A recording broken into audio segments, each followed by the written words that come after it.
All right, I have another demo. This is also sort of an internal focused one, but it's nothing really specific to us. So this is about some of our tooling and kind of a PSA for the backend developers.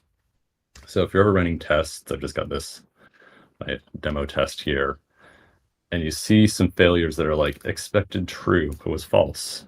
Expected true was false. It doesn't really tell you much. Or these ones where it's like expected this really long string, but it was actually this other really long string. And I don't really know what's going on. I got to squint at it all. So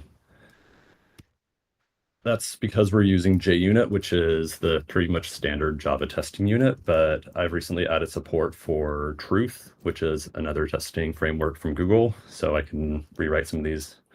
Say import, I'll destroy my import.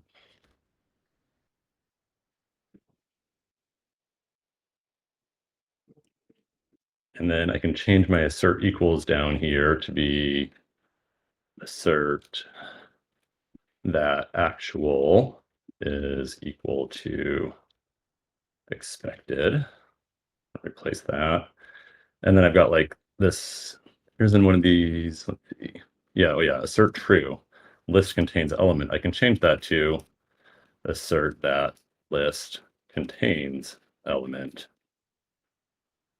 All right, if I save those and I rerun my test, that's wrong window there.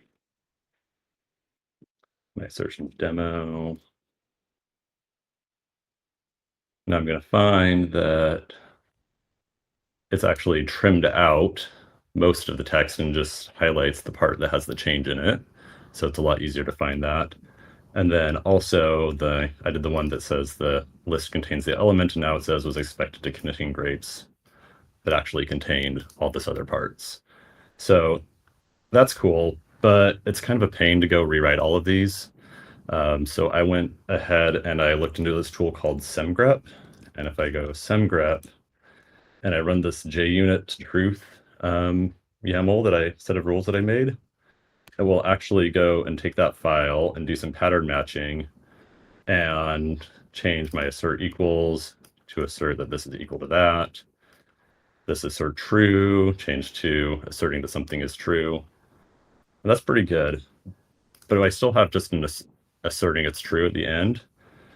So I wrote another set of semgrep rules, which will actually take those and switch around and find that if we have asserting a size is equal to something, we actually say assert the list has size.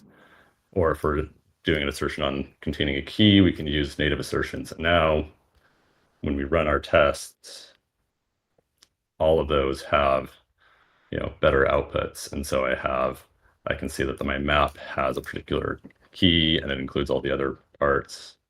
I can say that the collection was meant to be empty and it tells me what was in it. There's a whole bunch of other rules. I made I got Claude to help me make a giant list of all the different patterns.